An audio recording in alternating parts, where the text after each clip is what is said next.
Sosialisasi itu penting. Expose jadi mungkin ya. Ya, tapi problemnya apakah temanya cocok? Problemnya kan tema sekarang ini.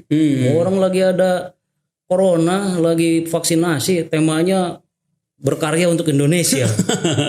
Pak sayap kebinekaan. Kepak sayap ini. Kalau Mbak Puan betul-betul serius, apalagi menyatakan saya akan maju sebagai capres, sudah pasti dia akan jadi calon.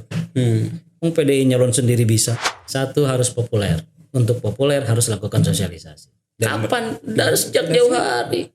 Artinya nggak dosa teman-teman semua gitu kan, yang melakukan itu nggak perlu dinyinyirin ya, orang mau nyalon gitu. Pertanyaan terakhir tentang di manakah kira-kira posisi Pak Jokowi?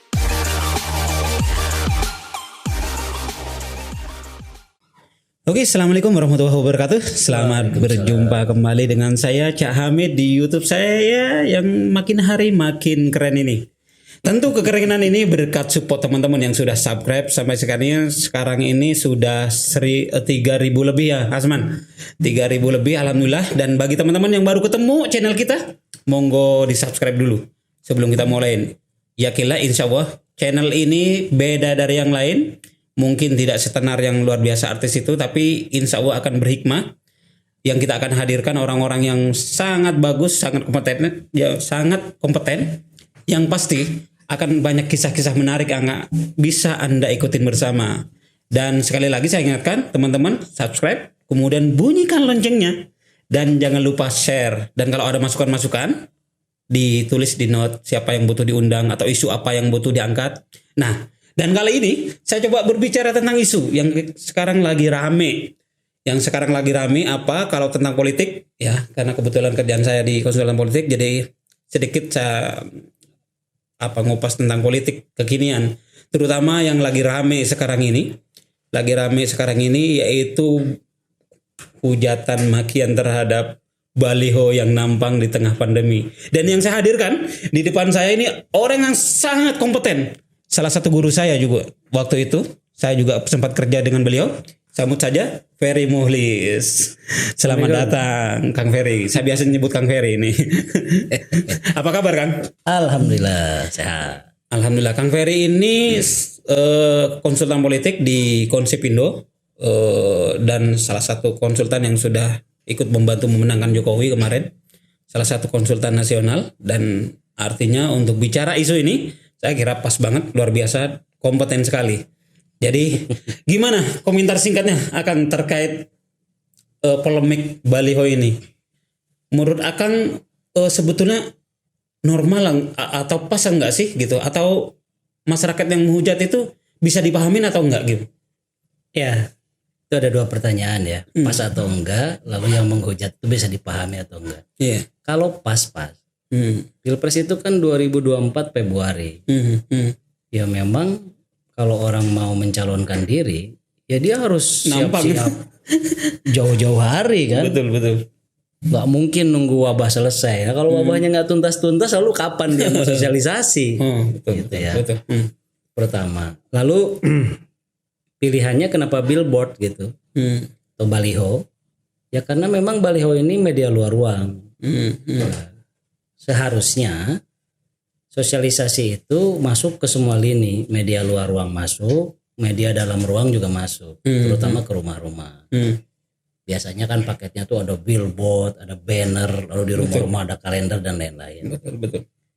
Nah, saya melihat apa yang dilakukan oleh Mbak Puan, lalu Pak Erlangga, lalu Caimin, itu seharusnya jadi contoh buat calon-calon presiden lain.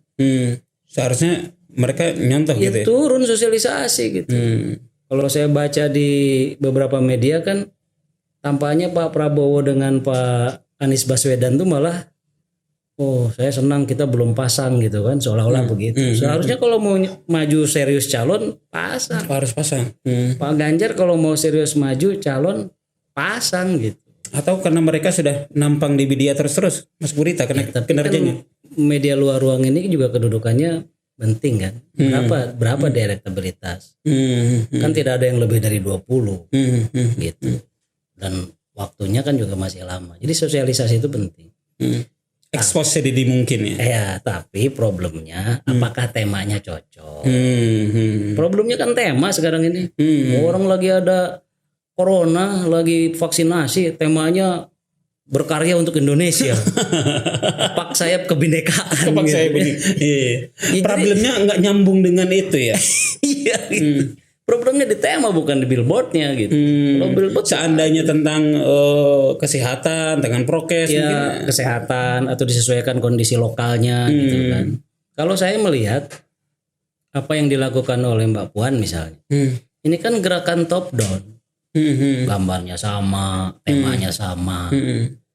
Ini gerakan yang dikendalikan partai. Ini juga pertanda kalau partai PDI Perjuangan tidak akan memilih Ganjar Pranowo. Betul. Kan sudah mulai diasingkan kan. Itu clear itu. Sudah mulai diasingkan di rapat di sana Jadi ini gerakan top down, jadi semua gitu perintah apa kepala daerah yang dari partai, lalu anggota-anggota parlemen, legislatif atau pimpinan-pimpinan partai politik, kepala daerah juga. kepala daerah gitu kan. Lalu ya saat yang sama juga Erlangga. Yang menarik malah mereka masangnya barengan gitu. Iya. Jangan-jangan mau dipasangkan gitu. jangan mau dipasang. Momentumnya bareng. Iya betul ya. Momentumnya bareng betul. Iya gitu. Kalau Caimin kan memang dari dulu spesialisasi. Spesialisasi Tapi nyapres. kan Caimin ini segmentasinya itu seringkali walaupun dia ditujukan secara secara umum, tapi yang menerima itu alkhos. Gitu. Tetap alkhos dia. Ya, khusus gitu. Ya Nahdien gitu kan, gitu PKB gitu. Jadi memang tema-temanya sebenarnya Caimin harusnya lebih dibuat apa ya? Jangan terlalu PKB banget gitu. Harus dibuat lebih nasional kalau dari gitu, saya nih. Kira-kira begitu. Tapi kalau apakah salah nggak salah itu bagus.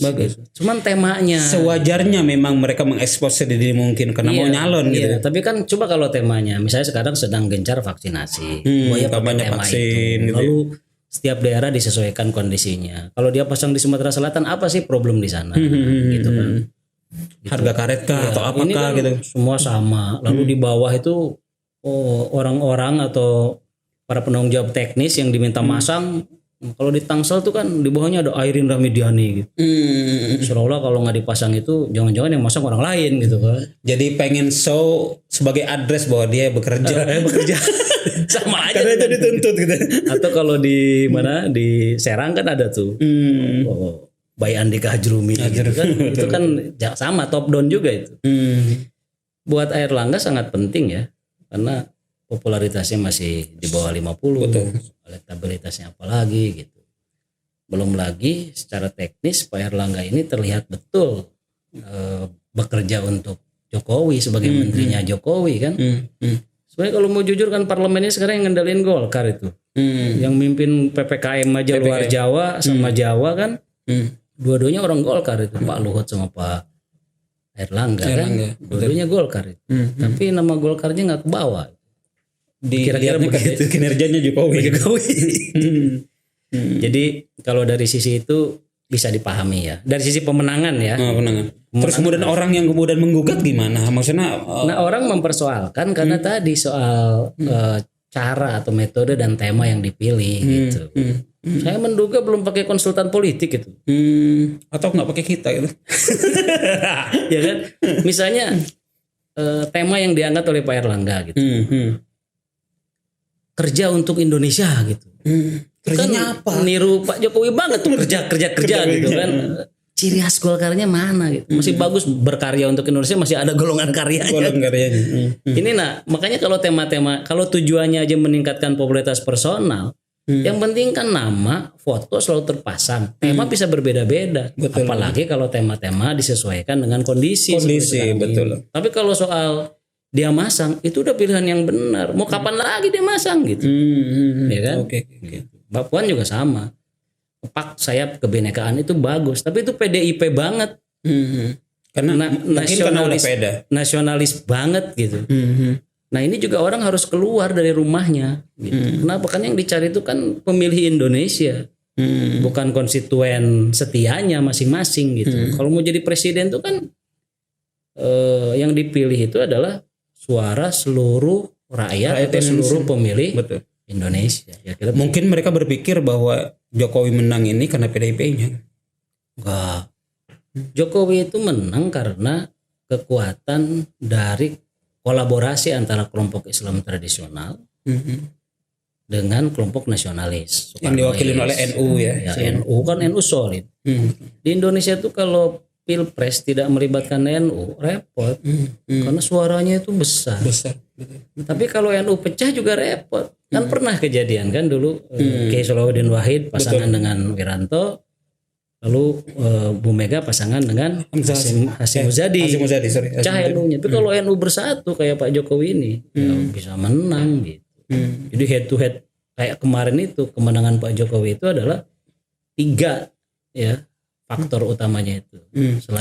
Selain persoalan prestasi dan lain-lain. Satu NU solid, NU. Yang kedua suku Jawa solid. Di mana suku Jawa kuat di situ menang kan? Betul. Gitu. Nah, yang ketiga ya support tadi struktural sistematis masif, dukungan yang luas dari berbagai kalangan. Saya kira itu. Kalau Pak Prabowo kan kemarin di basis-basis Masumi. Kita bisa lihat tuh Jawa Barat, Banten. Seluruh Sumatera ya. Kecuali yang di situ transmigran atau pendatang dari Jawa banyak kayak di Lampung betul. Sumatera Utara. Ya. Tapi kalau yang Melayu itu semuanya kan ke Pak Prabowo itu. Karena secara historis dia Masumi gitu kan. Gitu. Iya. Lalu yang terakhir ya, apa itu problem mendasar dari para calon itu? Kalau dia popularitasnya masih di bawah 50%, lalu pilpres akan berlangsung 2 tahun lagi, dia akan ketinggalan kereta. Karena syarat calon presiden itu harus 95 sampai 100. Itu calon presiden. Calon wakil presiden itu syarat minimal 70% gitu. Nah kalau calon presiden misalnya Pak Erlangga sekarang posisinya masih di bawah 50, ya dia harus memperkenalkan diri gitu. Secara masif. Nah, ada yang bertanya, dia kan sudah menteri, Menko lagi, tiap hari tampil, kok nggak naik popularitasnya gitu? Betul. Atau Mbak Puan, dia kan ketua DPRD, tiap hari tampil, kok popularitasnya nggak naik gitu? Nah ini problemnya di sini, masyarakat itu kadang-kadang dia tahu Pak Erlangga itu menteri, tapi dia nggak tahu Pak Erlangga itu calon presiden. Tahu menteri, gitu. Tidak tahu nyapres gitu. Iya gitu. Sementara seringkali pertanyaan terkait pilpres itu Anda kenal nggak dengan ini gitu dengan calon ini gitu. Ya dalam konteks pilpres itu. Gitu. Jadi memang seorang calon presiden dan calon wakil presiden itu pertama-tama harus punya popularitas yang tinggi. Kalau popularitasnya rendah, ya nggak usah nyalon. Gitu. Dan kita nggak bisa pakai perasaan. Saya ini udah pernah Mbak Puan misalnya, saya ini pimpinan partai, saya memimpin komisi fraksi udah lama, saya jadi menteri 5 tahun, sudah sekarang saya ketua DPR gitu. Masa sih saya nggak terkenal gitu? Ya terkenal di kalangannya sendiri. Tapi kalau terkenal lalu kemudian ini calon presiden, gagasannya kemudian dikejar oleh orang ingin tahu. Kan orang rasa ingin tahu tuh membuat dia kemudian bisa berpihak, preferensi jatuhnya kan. Akhirnya dia suka kemudian memilih. Begitu. Pak Jokowi itu kan modal dasarnya dulu bikin orang ingin tahu ini siapa sih dari Solo gitu. Betul. Ini siapa sih, pengen tahu gitu. Lalu ketika dibandingkan dengan lawannya misalnya, kok lebih bagus ini? Cuman 2. Ya kan? Kalau Jokowi dulu kan kuat di ide ya ketika muncul itu, karena menimbulkan orang pengen tahu kemasan dari awal. Nah, kenapa mereka ini yang bermain di baleho ini nggak belajar dari Jokowi Gini, sekarang ini Pilpres 2024 menarik karena pasti capres dan cawapresnya itu baru semua. Iya betul. Kiai Ma'ruf Amin nggak mungkin lah maju lagi. Pak Jokowi terhalang oleh undang-undang. Ya Mas Kodari itu gimmick aja itu. Nyari panggung. Sorry Mas Kodari. Nyari panggung. Nggak, kalau nyari panggung enggak ya. Dia panggungnya udah luas, tapi saya kira itu gimmick. ya. Walaupun dalam politik kemungkinan itu selalu ada, tapi kan betul. memungkinkan sesuatu yang secara tertulis tidak mungkin itu butuh kerja keras gitu. Nah lalu karena tokohnya baru semua, ya orangnya baru semua, dalam pengertian baru akan nyapres, maka dia harus bermain di gagasan. Iya, betul. Dia harus bermain di marketing politik. Dia harus bermain di tampilan. Dan dia harus main banyak-banyakan gitu. Ini contoh kasus kecil ya. Pilkada Tangerang Selatan yang baru lewat. Pak Muhammad dan Ibu Saraswati pada satu masa dia pasang banner di mana-mana. Kemana mata memandang itu. Naik popularitasnya. Dia bikin efek boom ya ketika naik popularitasnya. Elektabilitasnya naik. Kenapa? Karena yang muncul di publik itu, wah ini kayaknya akan menang nih, soalnya area terkuasai gitu kira-kira. Efek boom, jadi boom semua titik ditandain gitu. Ini kan soal penguasaan area. Ya lalu saya waktu itu konsultannya Pak Benyamin Daphni. Kita nggak boleh kalah di semua medan pertempuran. Gitu. Lawan, lalu kita turun. Sebaiknya lebih banyak gitu. Tapi saat itu targetnya draw. Banyak-banyakan ininya ya. Karena kan sempit ruangan di Tangerang Selatan. Nah nasional itu harusnya begitu. Sebenarnya apa yang dilakukan oleh Pak Erlangga, apa yang dilakukan oleh Mbak Puan, apa yang dilakukan oleh Caimin. Sekarang Gus Ami. Ini ada yang kritik juga, jangan gonta-ganti nama katanya. Gus Ami gitu. Nggak ada apa-apanya itu. Masih malu-malu itu.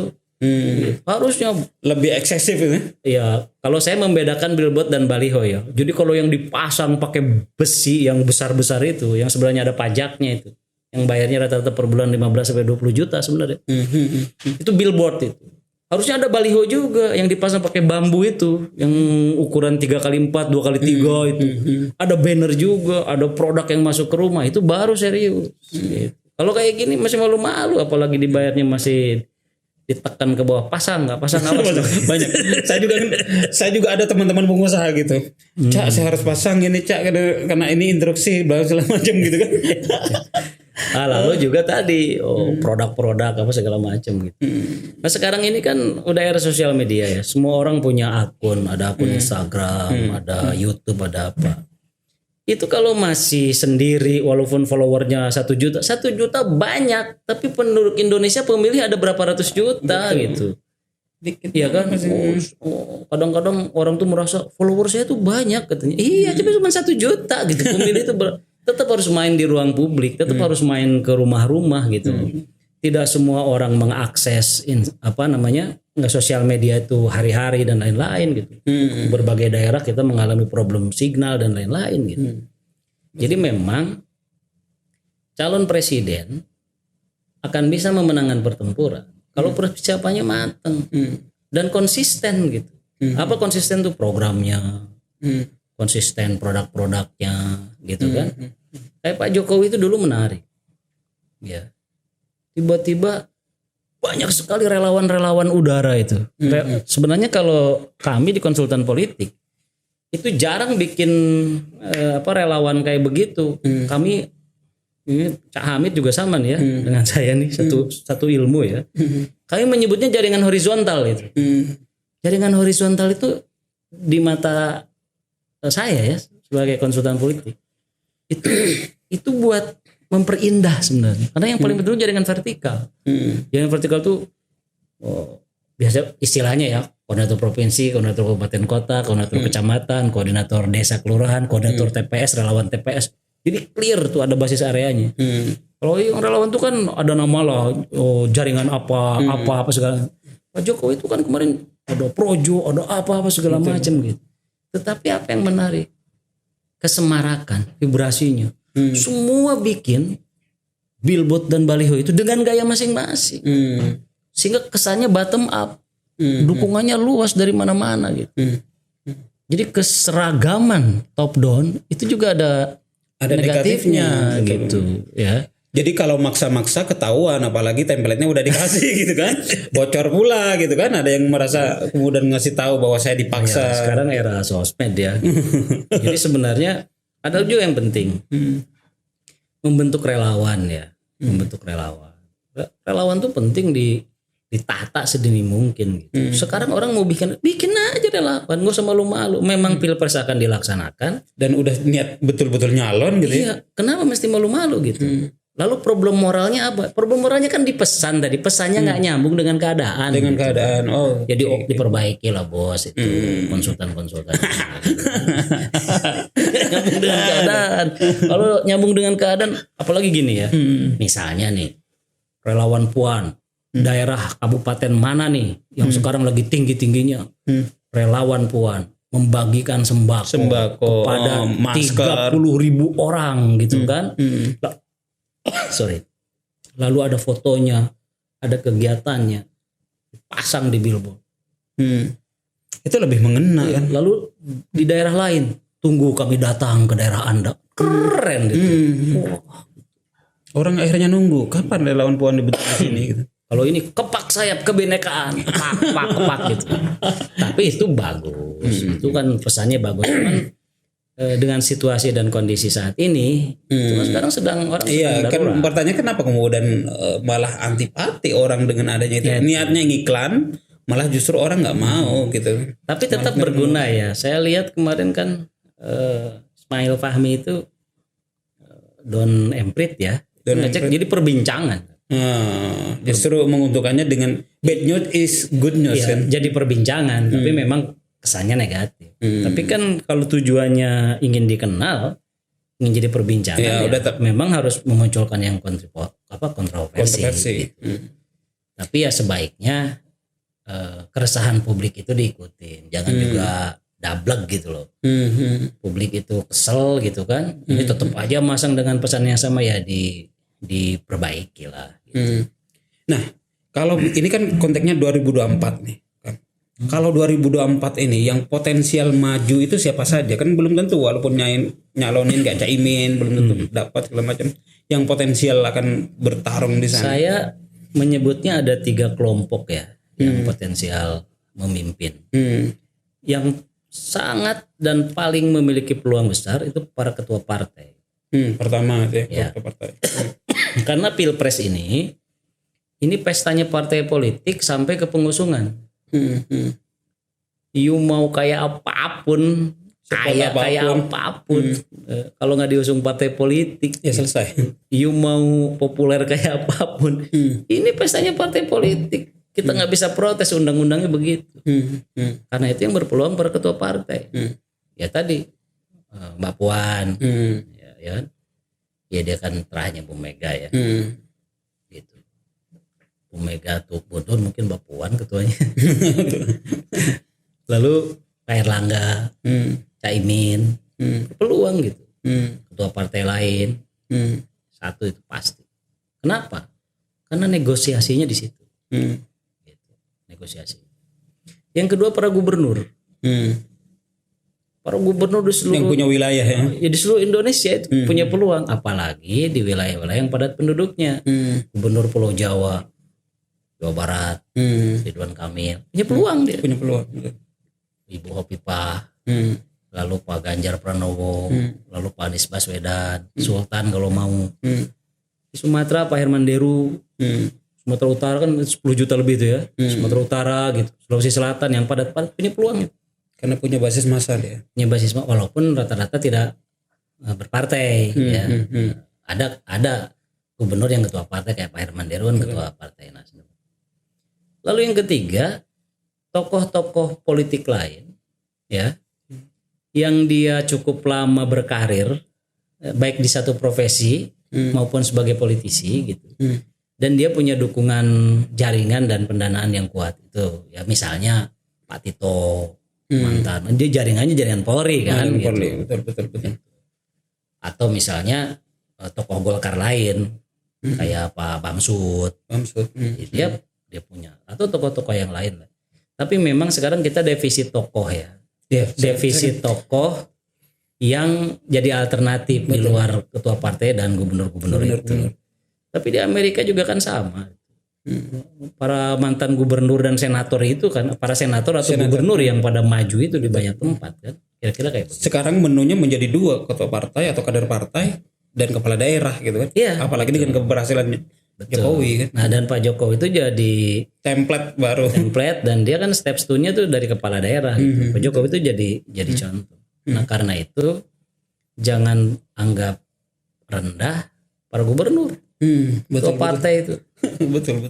Pak Ridwan Kamil tuh kalau masyarakat Sunda dan Jawa Barat mendukung 40 juta suaranya. Lumayan. Jauh lebih banyak dari follower. Gitu. Yang berbahasa Sunda, yang menuturkan bahasa Sunda itu nggak sedikit gitu. Ya. Atau sekarang Pak Ganjar Pranowo gitu. Pendukungnya itu nggak sedikit. Mungkin nggak Ganjar itu diambil partai lain? Mungkin. Karena modalnya lumayan besar. Ya kan Ganjar udah jadi politisi, udah jadi kepala daerah. Betul. Ini tinggal soal apa ya? Sebenarnya begini pesan saya buat Pak Ganjar. Ya kalau Anda mau maju, nggak usah takut sama Bu Mega, maju aja. Kan itu hak kita. Dan tidak ada pengkhianatan di sana.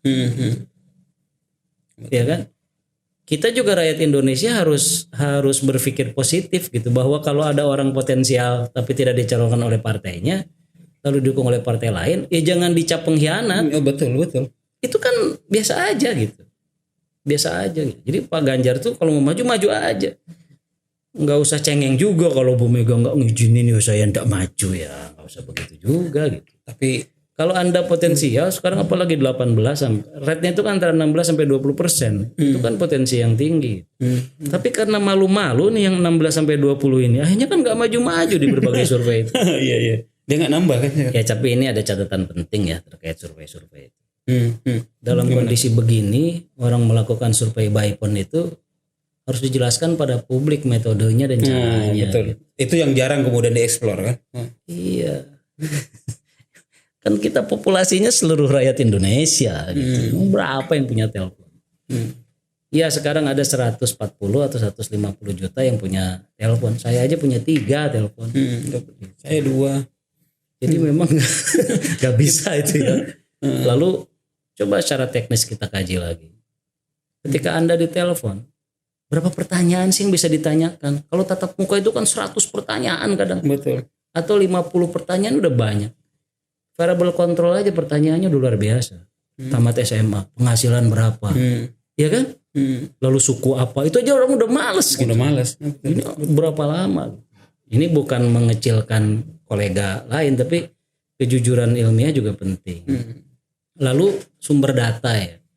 Saya pribadi memberikan apresiasi terhadap lembaga survei yang data dia surveinya udah berpuluh-puluh kali gitu. Ya. Bahkan mungkin ada 100 kali, anggaplah 50 kali gitu. Sehingga data telepon tuh banyak. Betul. Tapi kan ketika dicek juga ada yang udah berganti nama apa segala macam. Nah, ini lembaga baru dari mana punya data telepon gitu. Iya kan? Dan kalau kita cek rekam jejak tuh kan sekarang di Google tuh kan gampang. Googling aja lembaga ini. Nggak pernah muncul tuh tiba-tiba dia survei by phone gitu. Betul. Nah, ini tiba-tiba rilis kan. Tapi ini bukan soal ini kita saya pribadi lembaga survei menghormati, cuma yang akan dipercaya oleh publik itu yang mana gitu. Nah sekarang ini tentu saja kalau mau pakai pendekatannya multi set random sampling yang tatap muka, tapi tatap muka mungkin nggak dalam kondisi begini. Lalu yang by phone, nah yang by phone itu juga penting. Metodenya dari mana? Apakah dari telepon yang ada kemudian di random atau multi set random sampling dulu, sehingga terpilih di desa mana, di kelurahan mana, di RT mana, baru di situ kelihatan nomor teleponnya. Ada berapa nomor telepon yang dipunya di situ. Apakah kita tetap menurunkan tenaga lapangan sampai ke level RT atau RW atau kelurahan, lalu dapat nomor telepon di situ? Itu kan masih mungkin. Betul.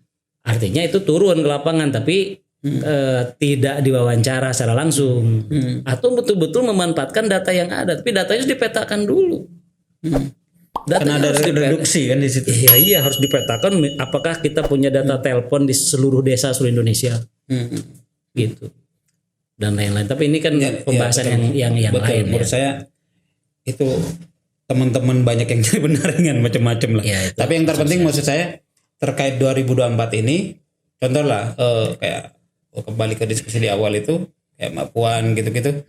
Seberapa besar potensi kira-kira kalau untuk mengejar dalam 2 tahun 3 tahun ini menjadi elektoralnya menjadi meningkat gitu dengan kondisi kelemahan kita dengan Covid segala macam. Kalau sepanjang orang konsisten berkampanye, bersosialisasi pasti akan meningkat.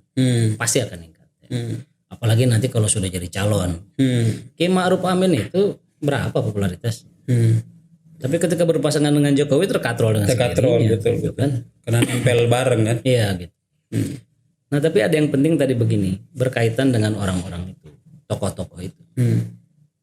Jadi yang paling berpeluang dicalonkan itu adalah pasti para pimpinan partai politik.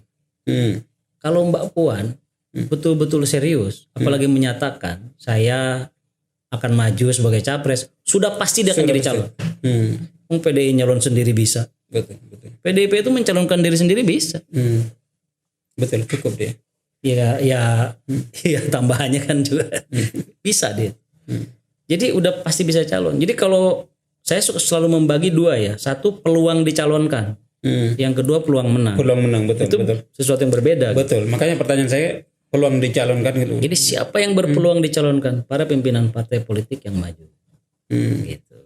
Sekarang yang tampil tuh kan ada 3 atau 4 orang.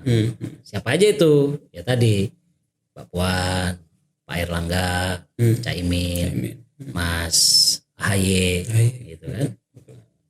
Walaupun Mas Ahaye itu mengklaim belum pasang billboard ya. Kayaknya targetnya ke RI 2 dia kayaknya. Karena billboard yang lama, tapi kan dari cara dia menanggapi persoalan-persoalan nasional, betul. Kan ya sebenarnya itu bagian dari kerja-kerja pencitraan, gitu. Lalu tadi tokoh-tokoh yang para gubernur ini, gitu. Nah kalau para gubernur, ya dia popularitas dan elektabilitasnya harus tinggi.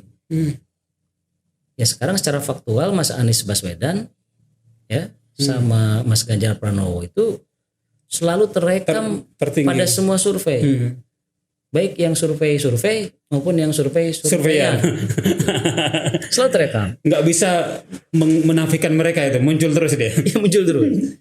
Lalu Bu Hovifah kan selalu muncul juga, Bu Hovifah, gitu kan. Pak Ridwan Kamil kan juga muncul kan di angka 5, 6, 7 gitu. Artinya 4 orang ini potensial loh. Ya kan? Dan yang punya ciri khas itu yang menarik. Ya ciri khasnya contoh Mas Ganjar, nasionalis, Jawa, betul, solid, wah keren, solid banget. Pak Ridwan Kamil gitu kan, Sunda, punya basis tuh. Gitu. Lalu Bu Hovifah, NU, itu kan daya tarik tersendiri. Bagaimana dengan Anies? Nah lalu Pak Anies Baswedan. Pak Anies Baswedan ini kan sebenarnya dugaan saya sedang dipingit oleh 1-2 partai lain karena tidak bisa dinafikan dia punya daya tarik, dia punya daya pikat, dia juga punya pengalaman, ya kan? Ya kan kalau kita mau jujur siapa yang mengikuti stepnya Pak Jokowi, ya sekarang Pak Anies, gitu. Mantan gubernur, gitu. Padahal dan dalam 1-2 kasus sebenarnya lebih Pak Anies tuh potensi personalnya lebih dari Pak Jokowi. Dia doktor, dia akademisi, lalu dia mantan menteri kan, walaupun diangkat oleh Pak Jokowi, gitu kan. Kalau Pak Jokowi kan dulu mantan wali kota, mantan gubernur, gitu kan. Tapi kalau Pak Anies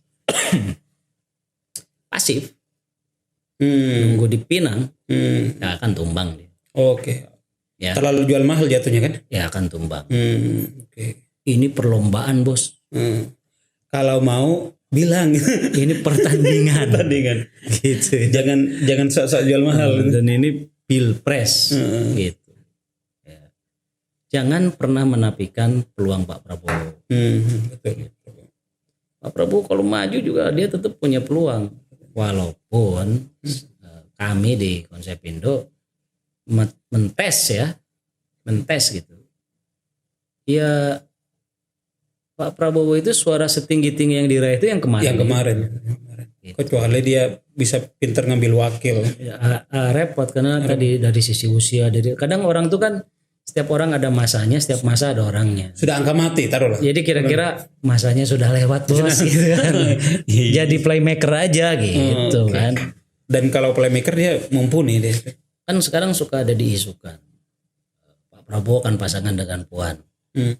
Saya menganalisis ya. Anda boleh tidak setuju. Itu akan sama aja dengan pasangan Mega Prabowo gitu. Itu kan nasionalis Versus nasionalis bersatu. Dan tidak semua nasionalis bergabung di situ gitu. Pak Prabowo kan dituduh Islam itu kan kemarin. Gitu. Aslinya nasionalis dia tuh.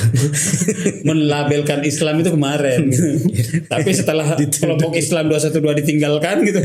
Udah ditinggalkan. Ya asalnya gitu ya. Al aslu bakoon kalau kata santri. Asalnya ya itu ya nasionalis gitu. Oke. Isu terakhir. Yeah. Pertanyaan terakhir tentang di manakah kira-kira posisi Pak Jokowi? Pak Jokowi ini bukan tokoh yang innocent. Iya betul, karena dia udah belajar ini selama 2 periode ini. Malah saya menyatakan belajar tuh ada nada merendahkan sebenarnya.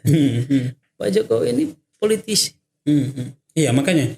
Dia bukan tokoh yang innocent, dia tokoh yang mempelajari. Anda bayangkan, dia bukan jenderal, dia bukan tokoh nasional, dia dari daerah. Tapi sekarang semua kekuatan ada di bawah tangan dia. Betul. Luar biasa gitu. Soekarno butuh waktu lama, Soeharto butuh tahun. Dengan pengalaman tempur dan kekuatan tentara gitu. Gus Dur gagal diturunkan gitu. Mega gagal nggak terpilih lagi gitu. Pak SBY ya sempat kuat gitu. Tapi kan saat Pak SBY juga kuat itu. Kubu oposisinya. Sekarang kan rontok semua. Terutama ya PDIP sendiri. Gitu. Tapi Pak Jokowi periode kedua ini kuat sekali. Betul itu dia. Makanya posisinya kira-kira nanti di 2024 nih gimana? Pasti beliau akan main sendiri ya, tidak? Iya akan main. Gitu. Belum tentu mengikuti Bu Mega. Ya. Walaupun Bu Mega selalu mengatakan petugas partai gitu. Sekarang sudah jadi singa sama presiden, bos. Presiden. Sudah punya banyak pasukan. Mimpin 2 kali gitu. 10 tahun belajar. Bu Mega jadi presiden pernah sebentar. Ini presiden 2 periode. Sama dengan Pak SBY ini gitu. Kalau mau bikin partai juga bisa. Kira-kira pertanyaannya, mungkin nggak ke Ganjar? Saya belum melihat arah dukungan personal ya, gitu. Karena isunya kan di parlemen aja beliau akrab betul dengan Pak Erlangga, ya kan? Ya tadi itu Golkar itu di parlemen orang-orang Golkar tuh pegang peranan luar biasa gitu kan. Kira-kira ucapan terima kasihnya bisa itu juga ya? Sangat mungkin dikawinkan dengan siapa dan lain-lain gitu. Pak Jokowi ini kan gak punya partai, tapi dia kendalikan partai. Coba lihat putra dan menantunya di pilkada menang, betul. Gitu. Sudah pemain. Dan beliau sama sekali tidak ada keluar ucapan dukung, pilih atau apa. Iya, betul itu dia. Jadi jangan sebetulnya bisa nggak dibaca bahwa salah satu kemenangan nanti di 2024 ini karena juga tingginya elektabilitas Jokowi gitu. Ini juga dipengaruhi oleh kemana kira-kira Jokowi berlabuh. Pasti. Jadi kalau Pak Jokowi ingin mengambil posisi politik, ya, yang saya maksud posisi politik itu begini. Saya secara pribadi mendukung gitu, ya. Dan beliau memang mengambil posisi politik. Beda dengan kalau mengambil posisi negarawan, saya tidak ikut-ikutan. Pak SBY kan selalu begitu mainnya. Seolah-olah begitu kemarin, tapi kan ternyata enggak. Sebenarnya karena ketua partai gitu. Kalau mantan presiden seperti Pak Jokowi nantinya gitu, mengambil posisi negarawan tuh berarti kan menempatkan negara di atas apapun, kepentingan kelompok dan partai politik, sehingga tidak mau ini gitu. Tapi kalau posisi politiknya diambil, saya mendukung pasangan ini, wah itu akan punya dampak elektoral yang tidak sedikit. Betul gitu. Itu dia. Kenapa? Karena para pendukung militan akan menganggap itu sebagai perintah, betul. Lalu akan menganggap bahwa program-program akan dilanjutkan dan lain-lain. Relawan-relawan kan posisinya sekarang itu kayak nunggu. Ya Pak Jokowi kan jauh-jauh hari kemarin saya belum memerintahkan apa-apa gitu. Sebenarnya saat itu bisa dipandang sebagai dia ketua partai relawan. betul itu dia. Karena dia bukan ketua partai. betul. Walaupun saya heran juga itu. Subuh-subuh udah memberikan tanggapan gitu. Sebenarnya buat apa gitu kan? Iya kan pengusiran di Solo, kejadian kemudian baleho macam. Tapi mungkin kesimpulan pokoknya itu kalau dalam pandangan saya begini. Pilpres 2024 itu konsensus politik nasional dan itu pasti akan dijalankan. Wabah ya tidak bisa menghalangi hak politik orang untuk bersosialisasi. Termasuk Gitu. Puan dan Sesiapapun ya, baik tokoh partai maupun non partai. Lalu kalau ada tokoh-tokoh, ya, mohon maaf misalnya Pak Anies Baswedan memang mau nyalon, gitu. Ya semua syarat harus diikuti. Syaratnya itu apa tadi? Kan kalau mau mencalonkan harus popularitas. Ya popularitas kan harus ada proses kampanye, lalu pendanaan, harus ada proses penggalangan kan, baik penggalangan dari orang per orang maupun penggalangan publik itu kan dimungkinkan oleh undang-undang. Gitu. Lalu ya harus lobby-lobby dilakukan dari sekarang. Gitu. Nah siapa yang main di akhir? Ya dalam konteks lobby akan ketinggalan, akan dapat sisa-sisa lobbynya. Nanti kayak Pak ARB Abu Rizal Bakri kampanye bertahun-tahun Ini terakhir gak dapat nggak kebagian. Pak Erlangga jangan kayak begitu. Kampanyenya luar biasa di pasar, di sekolah gitu. Kita hafal betul. Billboard kecil itu yang kuning ada di setiap kecamatan gitu. Ini nggak kebagian gitu. Karena sibuk dengan dirinya. Tadi ini Pilpres di Indonesia ini sampai pengusungan itu haknya partai politik, lobby di situ. Untuk meyakinkan partai politik tawarkan 3 hal. 1 popularitas. Yang kedua elektabilitas gitu kan. Yang ketiga pendanaan. Dananya dari mana gitu ya? Berarti jaringannya apa segala macam gitu. Ya lebih baik pendanaan yang halalan thayyiban mubarakan. Gitu.